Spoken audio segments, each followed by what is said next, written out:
ladies and gentlemen, and all the core gamers out there. CAJman777 here, welcoming you to episode 18 of Metroid Prime 3 Corruption today.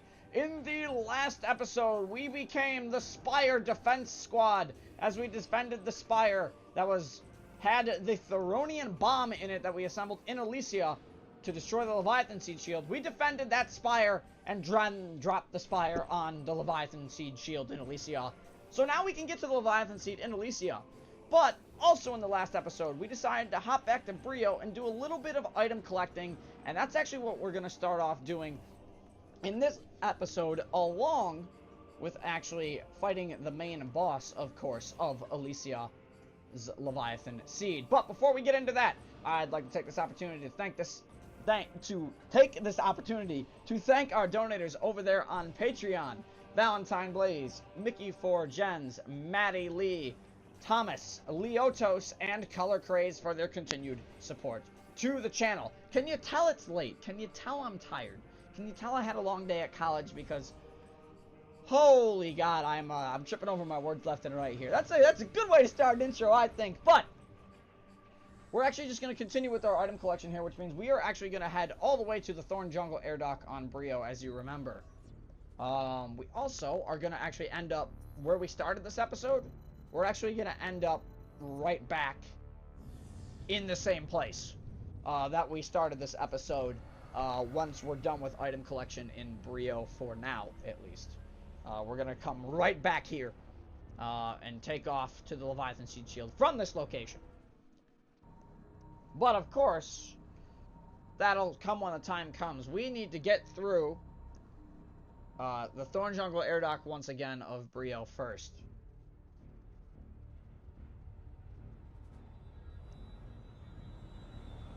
So let's do that.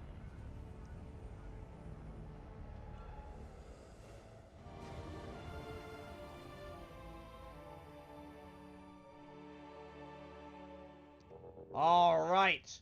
So now that we're at the Thorn Jungle Air Dock, there are two items we need to pick up here. One is a missile expansion. The other is a grappleable object for our gunship that we need to grab that will actually allow us to go get something else in the room. You're a jerk. Okay. Didn't want to be hit by that guy, but oh crap. I'm actually going to scan this for you guys. This thing is a phasoid, corporeal phazon energy that's vulnerable to phazon-based attacks. These things are absolutely ridiculous, and they break into multiple. So, you need to kill them quick.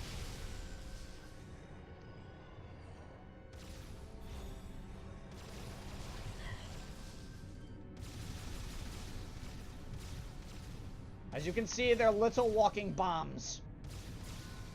Essentially, and they do a lot. So, I'm actually gonna get rid of them really quick.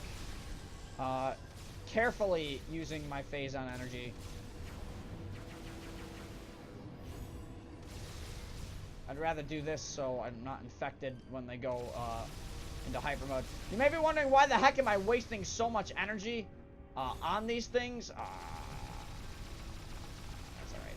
You may be wondering why the heck I had to waste energy on those things. Those things essentially can auto-corrupt you, and it is rather dangerous. So dealing with them is probably the best course of action first. So we're actually going to use this tiny little half-pipe that you guys remember from the beginning. When we first came into the Thorn Jungle Air Dock and fought the Korok Beast. But there was a hidden missile expansion up here the entire time, and that's the first item we actually needed to get for this episode. So we're already off to a really, really fast start, and I'm actually going to attempt to avoid this one. I don't know if I'm going to be able to for a long period of time, unless the door opens. There's a ton of them. See, this is what happens when you leave an area for a decent amount of time and then come back. New enemies are added to the mix, and they do so much damage. As you can see, their shockwaves hurt you. Nothing else, just the shockwave, and it does a decent. Actually, it's not too bad in terms of damage. I'm honestly just taking a bunch of it because of the doors not loading, but I should be fine.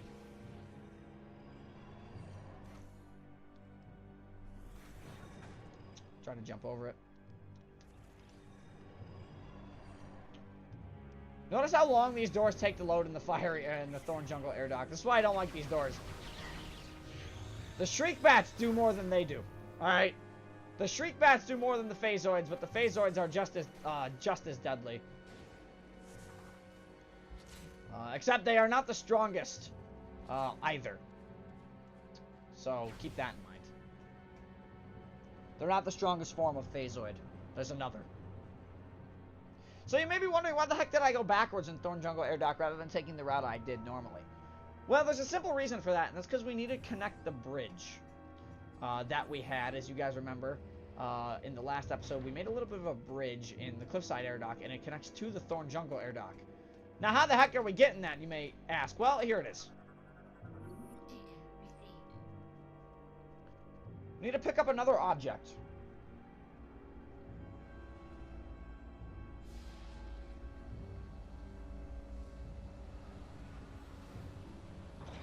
And this object is going to be put back into the other object in the Cliffside Air Dock so we can get our third energy cell in the game. There's a lot of those in the game that we need to collect. A lot of just small little energy cell gathering points.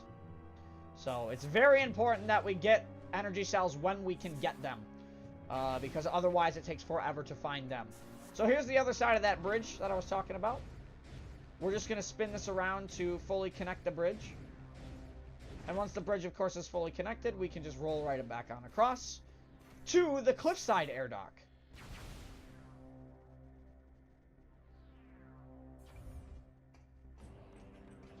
In Brio, which is super nice.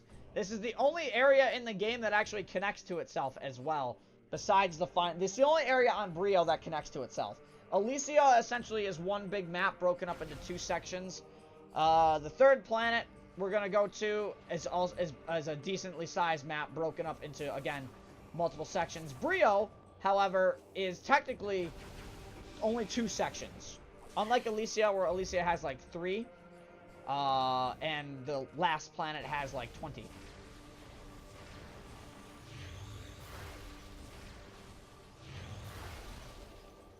So, you know, we have that to look forward to.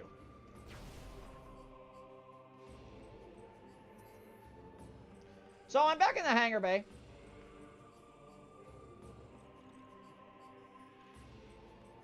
But we don't need to go to the hangar bay yet.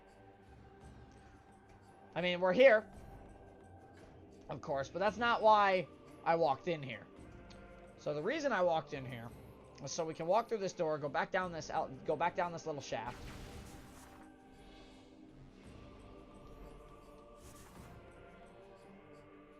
This led to a dead end because I'm blind and completely missed the shaft. We're gonna fall pretty much all the way down and go back to, well, I believe it's a hidden path. Yeah, hidden court.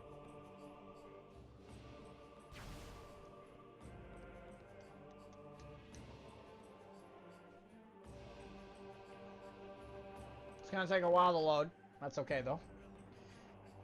We all know sometimes Metroid Prime 3 loading times are bad. The trilogy version, actually, is really good on loading times, and if anybody has ever, like, done a,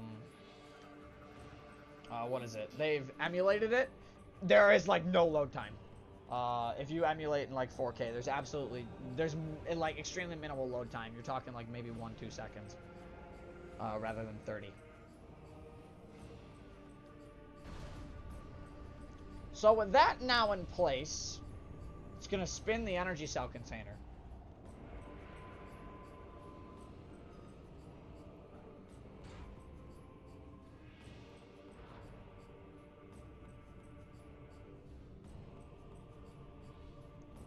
And it's going to allow us to pick up the energy cell. And that's all we needed to do here. That's it. Now we can go fight the boss, which will take up the rest of the episode. Conveniently. So, I cannot max height that. I'm gonna max height this though. No! Okay. Okay. I saw what you did there, and I didn't like it. I saw what you did there, game, and I didn't like it at all. So, we are going to jump our way around here. Use our little boost ball trick once again. Don't hit that thing, please. Thank you. And go around, get rid of the puffer. Walk through his poison cloud. Hopefully it's not there, which it isn't. And pick up an energy cell. So now we're carrying 3 of 9. We will end up getting 2 more in terms of the main game. So I will have 5, but I will need to find the other ones. And finding the other ones can be interesting. Finding the other ones, you definitely have to go a little bit explorative. Technically, you need 5 or 6 to complete the main game itself. But if you want to 100% the game, like we're doing on Hypermode, you need all 9 energy cells. Now, one of the energy cells, as I stated, can be found actually in the area we're going to go to later in the game. And it's literally just sitting there on the ground, and you can just pick it up. But that is the only free one given to you, besides main story ones. You have to find the rest of them. So, with that out of the way, let's call our ship down.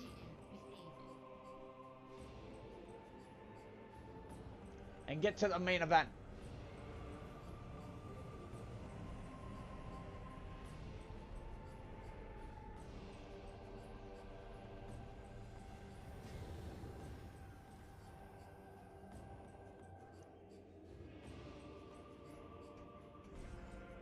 So, with that, we are going to enter our ship. Not save and enter the ship. We're just going to enter the ship. It's going to recharge all my energy and missiles when I land. No problem there. It actually already did. And now we're flying to the Elysian Leviathan Seed. Now, you may be wondering, why the heck didn't I go to Brio? Or Norian and get some of the items there? That's because I don't want to. And there's a good reason for that. And I can explain that a bit later when the time comes.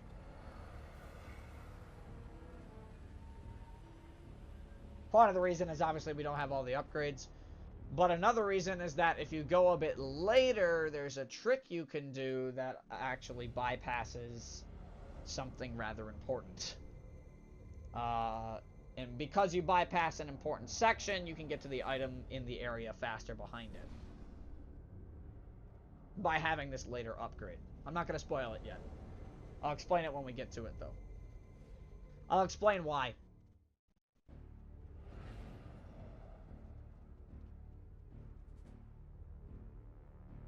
Alright, here we are. The Elysian Leviathan Seed.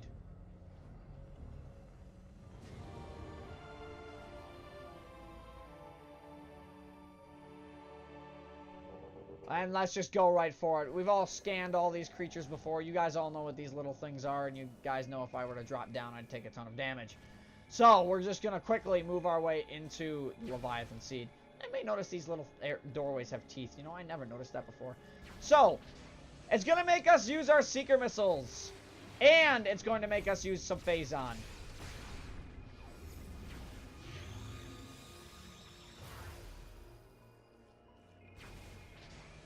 So, trick 1, into that. Oh, I missed. Really? What did it miss? Which one did it miss? There we go. 1, 2. There we go. 3 shots. Give me a little bit of energy back. All right. And we are all set. Let's get this show underway.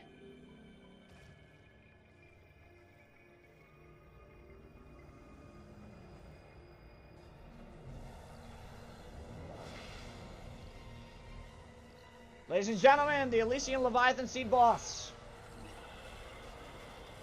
A machine of deadly creation. Helios. Mechanoid. Helios. Phazon enhanced core can be exposed by damaging outer shell.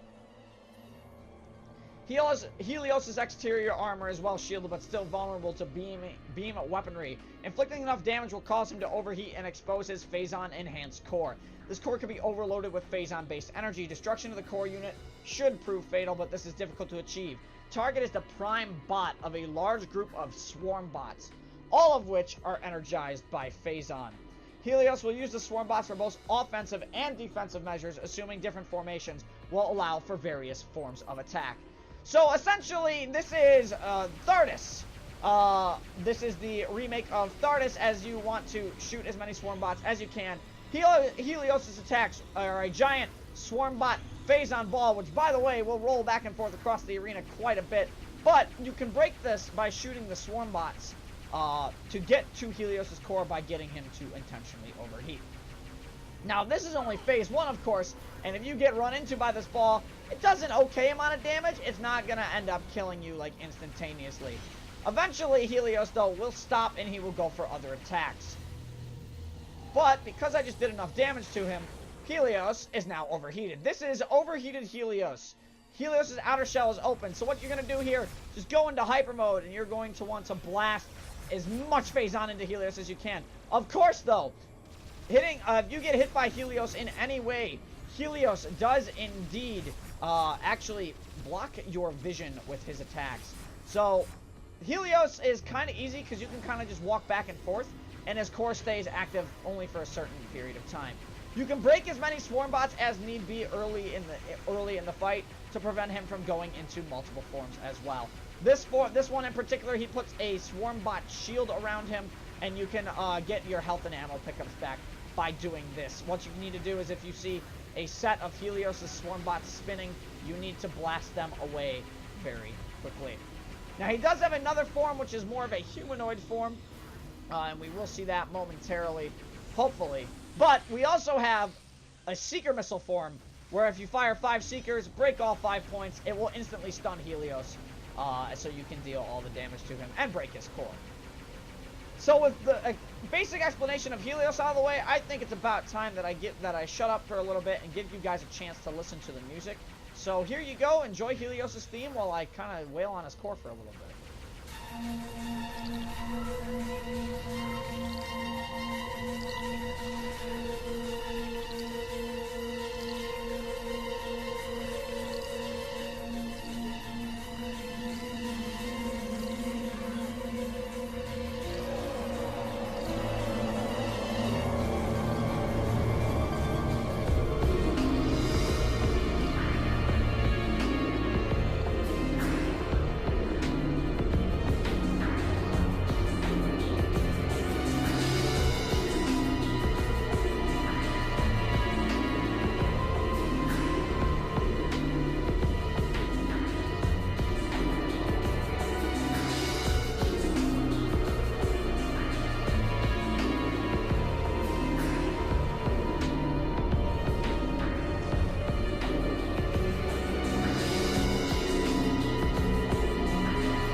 I think you guys have gotten the general idea of Helios. As you can see, he's not a very difficult boss to deal with. In fact, I think he's the easiest of the 3 Leviathan Seed bosses in the entire game. However, he does give us one of the coolest upgrades as well, and as I dodge his Tornado of Doom and Destruction, as this is his final phase attack.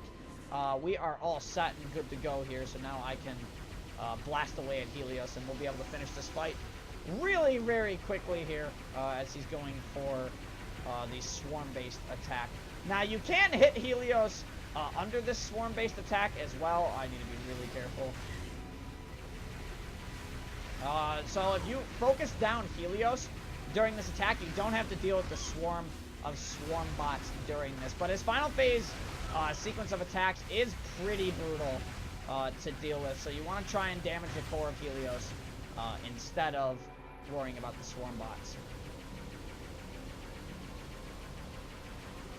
So now he's going into his humanoid form once again, as you saw during the fight. Essentially, one part glows yellow.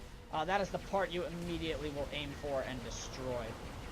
And he does have a crab walker form, which I forgot to mention that I do not see often at all. This is his Hypermode attack variation, and it is deadly as heck. So you do not want to focus down Helios during that. Now we've got to wait for another arm. Yep. Now it's going to be a leg. Should always be left leg first. Oh, no! He's just going to go into core. And this is going to... We're going to finish him off right here. And that's Helios. That is the Elysian Leviathan Seed boss.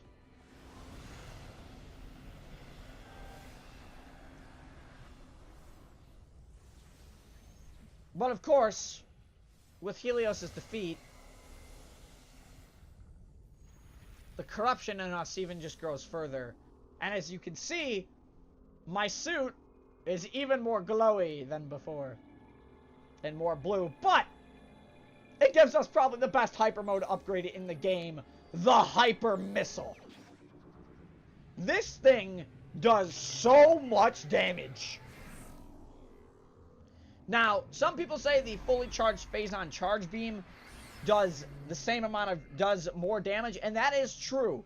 But the Hyper Missile does about 2/3 of the Charge Beam damage still. It is a lot of damage, and it is super, super helpful to have. Armor Suit upgrade acquired. The Hyper Missile is online. Press down while in Hyper Mode to fire. So now we have missiles in Hyper Mode.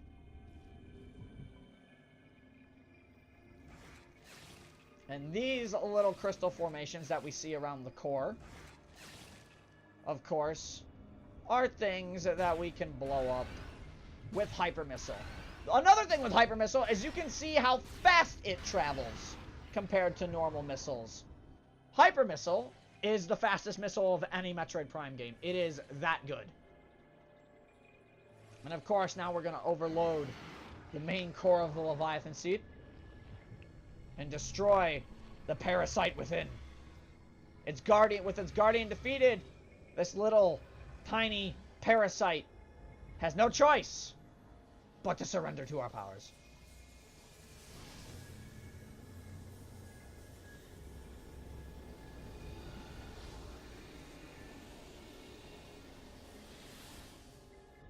So let's vent. Release the Phazon toward the core. And let's break this core. And stop ourselves a second Leviathan Seed.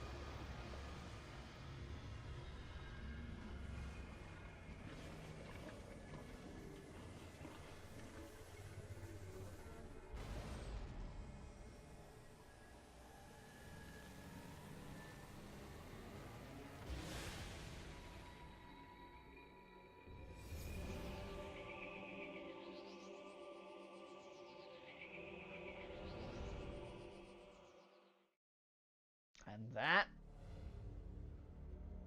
is it. That is it for Elysia for now.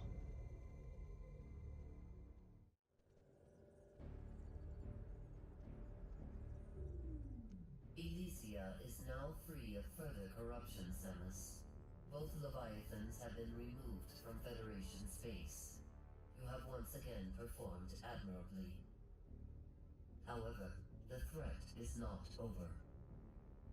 We received word from a reconnaissance unit that an emergency GF communication capsule has been found. Analysis has uncovered a message from Gandreda, sent while she was searching for the pirate homeworld. This is her last message right before she disappeared. To our surprise, the message indicates that a Leviathan has also impacted the pirate homeworld, which suggests that pirates are now enhancing their military forces with Phazon. Which we've seen fully throughout the game so far. Worse, the corruption appears to be spreading very quickly. It's as if the planet itself is transforming into pure Phazon. And the space pirates are more than likely mining it. Left unchecked, this corruption could spread to the entire galaxy. The time to act is now. You must destroy that Leviathan and stop the spread of further corruption. To that end, the Federation is planning a full-scale assault on the pirate homeworld. The attack will commence as soon as our preparations are complete. We have marked the location of the pirate homeworld on your map. And Samus, be on the lookout for Gandreda.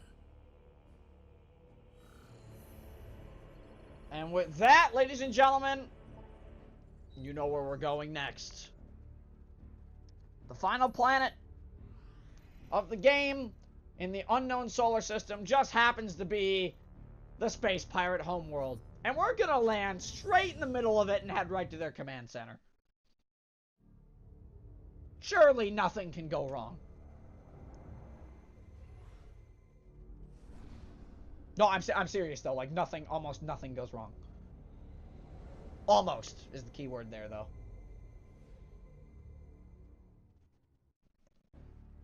But you never know. I could die here. But as you can see, the corruption has spread so far into the planet that those are giant Phazon tentacles. That's from the Space Pirate Leviathan seed. That has impacted their own homeworld, transforming it, as Aurora Unit 242 said, into Phazon.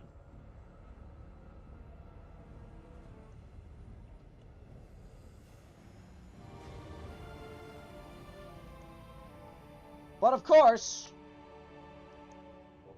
while we have indeed landed on the pirate homeworld, our exploration of the pirate homeworld, unfortunately, will have to wait until the next episode of Metroid Prime 3 Corruption. So I hope you guys enjoyed this episode of Metroid Prime 3 Corruption. And in the next episode, we're starting to explore the pirate homeworld in search of Gandreda. So until then, this is CAJ Man 777, signing off. Stay safe, everybody.